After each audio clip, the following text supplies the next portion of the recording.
මංගල පෝරුවේ කඳුළු කතාව. මුතුකුඩ කියලා කියන්නේ සුමනාවතීට දෙමාපියන් විසින් ගෙනාව මංගල යෝජනාවක්.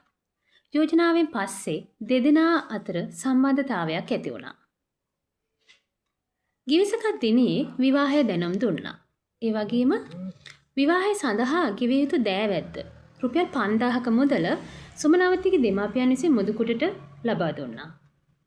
ඒ වගේම මුතුකුඩ විසින් නැකත් පත්‍රය සුදුසු දිනයේදී ගෙනවිත් සුමනාවතීගේ දෙමාපියන්ට බාර දුන්නා. ඉතින් මේ සියල්ල මෙසේ සිදු වෙලා සුමනාවතීගේ පවුලේ හැමෝම ඉතා සතුටින් මංගල දිනය සඳහා සූදානම් වුණා. මංගල දිනයේදී පෝරුවේ වැඩ කටයුතු එනකල් තමයි හැමෝම බලාගෙන හිටියේ. ඉතින් පෝරුවේ නැකත් වේලාවන් ටිකින් ටික ලං වුණා. නමුත් මුතුකුඩ මේ වනතුරුත් පැමිණියේ නැහැ. දැන් පෝරුවේ නැකත් වේලාවත් පසු වුණා. නමුත් මුතුකුඩ පැමිණියේ නැහැ.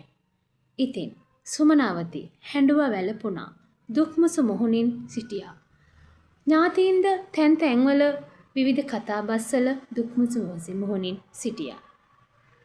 සුමනාවතී මෙසේ කියමින් හැඬුවා වැළපුණා. "ඇයි මුතුකුඩ ඔයා මට මෙහෙම කළේ? ඔයා මට මෙහෙම කරන්නද මේ විවාහ පොරොන්දු දුන්නේ?" කීමින් සුමනාවතී හැඬුවා.